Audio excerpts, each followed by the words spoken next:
Big ബോസിന്റെ ഇന്നത്തെ എപ്പിസോഡിന്റെ പുതിയൊരു പ്രൊമോ വന്നിട്ടുണ്ട്. ഇന്നത്തെ എപ്പിസോഡിലും അനീഷും അനുമോളും തമ്മിൽ ഒരു വഴക്കുണ്ടാകുന്നുണ്ട്. ഇന്നലത്തെ പോലെ തന്നെ മറ്റ് കമ്പനികളുടെ പ്രൊഡക്ട്സ് അനീഷ് എടുത്ത് വലിച്ചെറിഞ്ഞുടയ്ക്കുന്നുണ്ട്. ഇന്ന് ടാസ്കിൽ ചെറിയ മാറ്റങ്ങളൊക്കെ വന്നിട്ടുണ്ട്. ഇന്ന് 3 കമ്പനിയുണ്ട്. മാംഗോ ജ്യൂസ് ഉണ്ടാക്കുന്ന ഒരു കമ്പനി കൂടി ആഡായി വന്നിട്ടുണ്ട്. അതിന്റെ ഓണർ ആര്യനാണ്. അതുപോലെ തന്നെ ക്വാളിറ്റി ചെക്ക് ചെയ്യുന്ന ആളുകളിൽ ഒരാൾ അനുമോളും ഒരാൾ സാബുമാനുമാണ്. അപ്പോൾ ഇന്ന് അനീഷിൻ്റെ കമ്പനി ഉണ്ടാക്കിയ ജ്യൂസുകൾ ചെക്ക് ചെയ്തുകൊണ്ടിരിക്കുന്നതിൻ്റെ ഇടെ അനീഷിൻ്റെ കുപ്പിയിൽ നിന്ന് ഒരു മുടി കണ്ടെത്തുന്നു. അപ്പോൾ അതൊരിക്കലും അംഗീകരിക്കാൻ പറ്റില്ലല്ലോ. അപ്പോൾ അനുമോൾ അത് റിജക്റ്റ് ചെയ്യുന്നു. അനീഷ് കൊടുത്ത ബോട്ടിലുകളിൽ 2 എണ്ണം മാത്രമാണ് എടുത്തത്.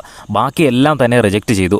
അത് അനീഷിന് ഒട്ടും ഇഷ്ടപ്പെട്ടില്ല. അനീഷ് പ്രതികരിച്ചു, എന്തുകൊണ്ട് എൻ്റെ ഒരു കുപ്പിയിൽ മാത്രമല്ലേ മുടി കണ്ടത്, എന്നിട്ടും 2 എണ്ണം മാത്രം എടുത്തിട്ട് ബാക്കിയെല്ലാം എന്തുകൊണ്ട് റിജക്റ്റായി എന്ന് ചോദിച്ചുകൊണ്ട് അവിടെ വലിയ പ്രശ്നമുണ്ടാക്കുന്നു. അത് കഴിയുമ്പോൾ തന്നെ അവിടെ ഇരിക്കുന്ന മറ്റ് കമ്പനികൾ കൊണ്ടുവച്ചിരിക്കുന്ന കുപ്പിയിലാക്കിയിരിക്കുന്ന ജ്യൂസുകളെല്ലാം എടുത്ത് താഴേക്ക് വലിച്ചെറിഞ്ഞ് പൊട്ടിക്കാൻ നോക്കുന്നുണ്ട്.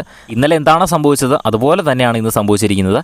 ഇത് ലൈവിൽ നടക്കുമ്പോൾ തന്നെ നമ്മൾ അപ്ഡേറ്റ് ചെയ്യാം. അത് കാണുന്നതിനായിട്ട് ചാനൽ ഒന്ന് സബ്സ്ക്രൈബ് ചെയ്യുക. വീഡിയോ ഇഷ്ടപ്പെട്ടാൽ ഒന്ന് ലൈക്ക് ചെയ്യുക.